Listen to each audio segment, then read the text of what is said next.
নমস্কার দর্শক বন্ধুরা, লিপিস কিচেনে আপনাদের স্বাগত জানাই।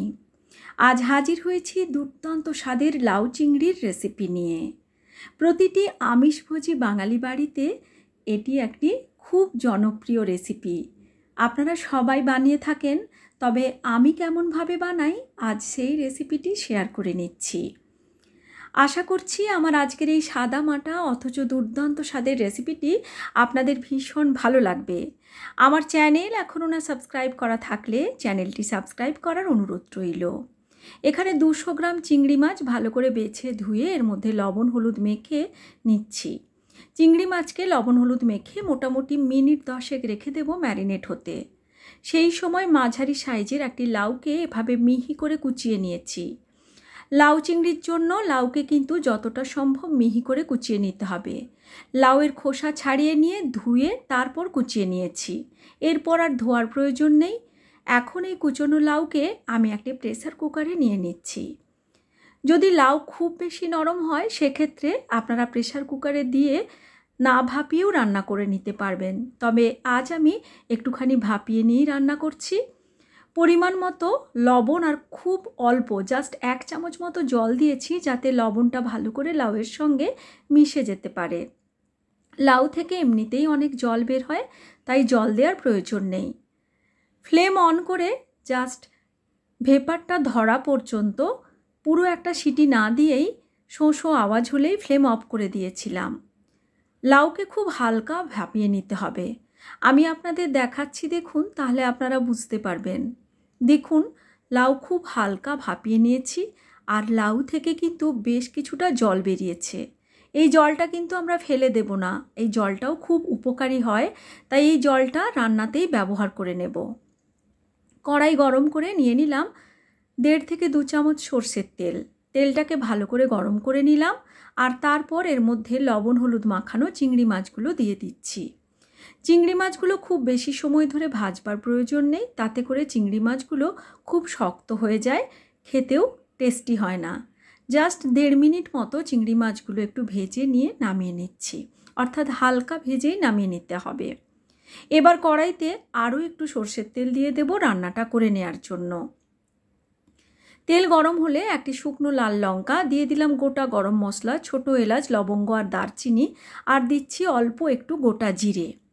ফোড়নটাকে বেশ ভালো করে ভেজে নেব, যাতে ফোড়নের মিষ্টি গন্ধ তেলের মধ্যে ভালো করে বের হয়ে আসে।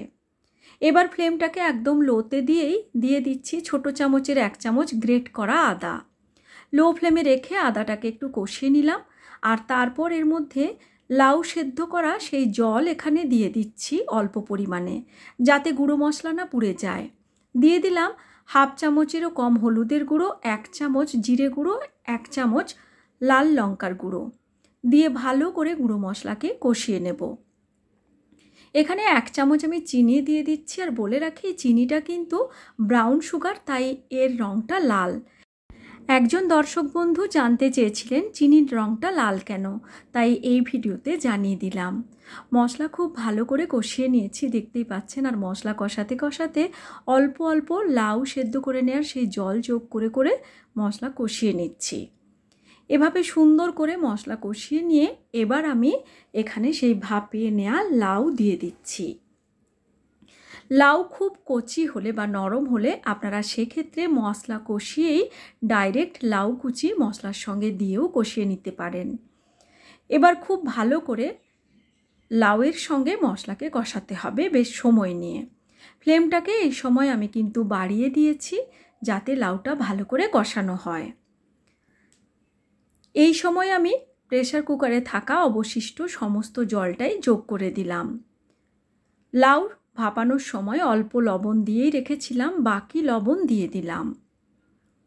ফ্লেমটাকে হাইতে দিয়েই লাউ এখন হতে দেব, তবে এই সময় আমি কিন্তু ভেজে রাখা চিংড়ি মাছগুলো দিয়ে দিচ্ছি। লাউয়ের মধ্যে এই জলটা থাকা অবস্থাতেই কিন্তু চিংড়ি মাছটা দিতে হবে, তাতে করে চিংড়ি মাছ যখন লাউয়ের সঙ্গে রান্না হবে তার সমস্ত ফ্লেভার লাউয়ের সঙ্গে ভালো করে মিশে যেতে পারবে। এখানে কয়েকটা চেরা কাঁচা লঙ্কা দিয়ে দিয়েছি সুন্দর একটা ফ্লেভারের জন্য। এবার ঢাকা দিয়ে হতে দেব যতক্ষণ না লাউটা ভালো করে সুসেদ্ধ হয়ে যায় আর জলটাও শুকিয়ে আসে। বেশ কিছুক্ষণ পর ঢাকনা খুলেছি, লাউ সুসেদ্ধ হয়ে গেছে, জলটাও শুকিয়ে এসেছে। এই সময় অল্প একটু গরম মশলার গুঁড়ো আর দিয়ে দিলাম 1 চামচ ঘি। ঘি আর গরম মশলা দিয়ে ভালো করে নাড়াচাড়া করে মিশিয়ে নিলাম। লাউতে এখনও অল্প একটুখানি জল আছে। এই জলটাকে ফ্লেমটাকে হাইতে দিয়ে নাড়াচাড়া করে একটুখানি শুকিয়ে নেব, তাতে করে টেস্টটা অনেক ডিপ হবে। তো দেখতেই পাচ্ছেন কিছুটা সময় আমি নাড়াচাড়া করে নিয়েছি। লাউ চিংড়ি প্রায় রেডি। এখন সব শেষে একটুখানি ধনেপাতা কুচি ছড়িয়ে দিলাম। এবার ঢাকা দিয়ে ফ্লেম অফ করে 4-5 মিনিট রেখে দেব স্ট্যান্ডিং টাইম দিয়ে। আমাদের লোভনীয় স্বাদের লাউ চিংড়ি কিন্তু একদম রেডি সার্ভ করার জন্য। খুব সাধারণ এই রান্নাটি খেতে কিন্তু সত্যি দুর্দান্ত হয়। আশা করছি আমার আজকের এই লাউ চিংড়ির রেসিপি আপনাদের ভালো লেগেছে। লাইক, শেয়ার, কমেন্ট করার অনুরোধ রইল। সবাই ভালো থাকবেন। Thanks for watching.